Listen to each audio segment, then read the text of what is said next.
Hey, how's it going, everybody? Hope everyone's doing great and they got the most out of their summer. It is now the week after Labor Day, and for all the parents out there, hey, congratulations. All the kids are back to school and you can take a breather at last. So for today's video, I thought I'd talk a little bit about some cool and unique collars that I've got kicking around. Some I've used, some I haven't. I like to collect them. If I see a really kind of unique collar when I'm out, then I'm just going to pick it up because, hey, it's just kind of cool to own all this stuff as a dog trainer. So let's go through a few of these collars. If you watched the video I made a long time ago about training collars and specific uses, then you've seen that I work with flat buckle collars, I work with martingale collars, and two types of pinch collars, a star mark collar and your normal steel prong collar. So I am going to talk about the star mark collar because still it's not a very prevalent collar and it's actually one of my favorites, but let's talk a little bit about what we have here today. The first one, I actually found this at a horse store that carried also some dog training stuff, and it's a steel martingale collar. Okay, so it works like your standard martingale collar, right? You've got your clasp up here. It's a double link, and the links are actually like one solid piece. So you've got two or four loose links, and then this weird figure eight link that holds it all together. Now, personally for me, I would never use this. It has nothing to do with the chain. I wouldn't use this because there's no mechanism on here to adjust the collar. So I'm assuming the idea is you're supposed to slip this over the dog's neck, which means this collar probably only fits about 1% of dogs out there, because the point is, so what if the martingale collar touches like this, right? What if the two D-rings on here touch when you go to use it, yet the dog's neck is still smaller? Then it makes no sense. Then you have a flat collar. The collar can't work the way it's supposed to work. A martingale, when used, should have about a ½ inch of movement, very little movement. So the martingale collar itself should be pretty snug on the dog. And without any sort of way, like a quick release or a slide adjuster, without any sort of way to adjust the size of this, to me, it's nothing more than a collector's item and just kind of a cool looking collar, but in terms of training, absolutely useless. Okay. Next in line, actually let's talk next in line real quick about the star mark. So if you've seen me make videos before, you know that my dogs, all of my dogs actually, have been on a star mark at some point. The way that a pinch collar or prong collar is supposed to be used, the idea behind it is that it's supposed to mimic a bite from another dog, right? So you've got these little teeth looking things on here, and when you correct, it's supposed to give a little pinch on the neck, much the same way that the mother dog did when the puppy was young, or the same way that two dogs might handle an issue between each other. They might give a warning bite or something. So this gives a little pinch, okay? And these collars, excellent. They sit, in terms of how firm a correction they give, they sit in between a martingale collar and a steel prong collar. So very appropriate for a lot of dogs, actually. Heavy pullers do pretty well on this. The downside to a collar like this, or I should say the limit, not the downside, but the limitation, is that it's probably not going to work on a dog with a thick coat, a husky, maybe a shepherd, something like that.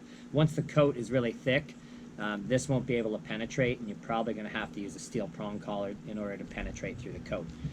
But on short-coated dogs like I have, this is a wonderful collar and works very well. Excellent dog training collar for maybe heavy pullers and things like that. It can really work well. If you're looking to use a collar like this, make sure you talk to a trainer and learn how to use it properly, okay? Prong collars, pinch collars, anything like that. This is not ever meant to tie a dog out to. Let's make that clear. And this is a training collar, so it's on for the purposes of training with the dog, whether you're doing obedience training or behavior modification. And then other than that, you know, it serves no purpose. It's not something that's supposed to be left on the dog 24/7. I don't leave this on a dog if they're in a crate. There's no point. Why would I keep a training collar on if the dog's in a crate? Nobody can use the training collar. So it's for the purposes of training.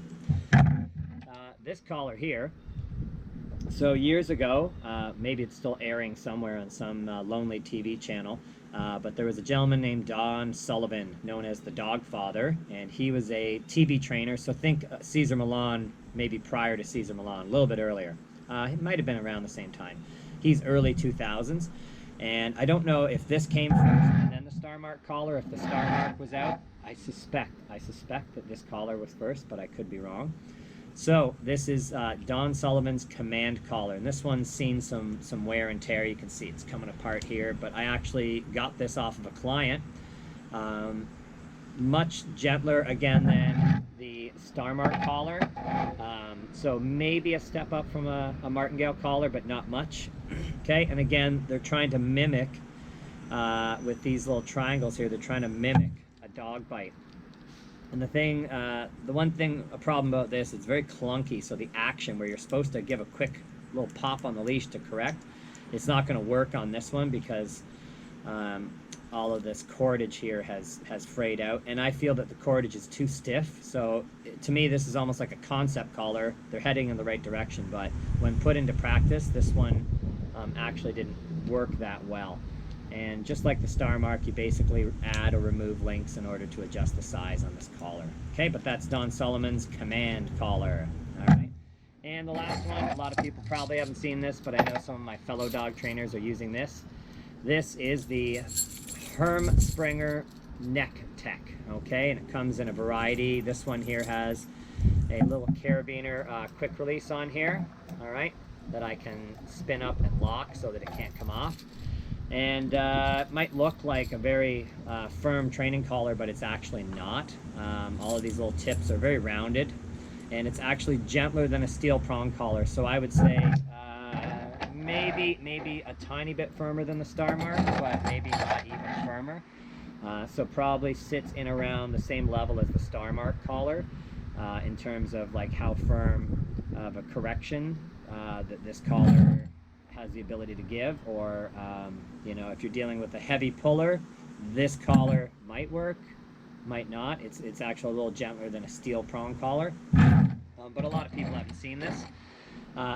For me, the downside to the Neck Tech is just simply the weight. This thing just weighs a ton. It's a very heavy collar, so wouldn't be my first choice. I've tried it on some dogs, but it's just too, to me, it's just too heavy and bulky and not a real great collar selection.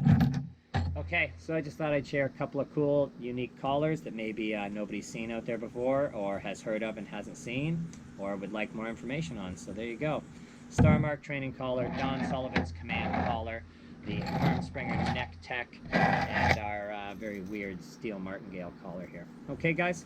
All right, we'll see you in the next video. Adios.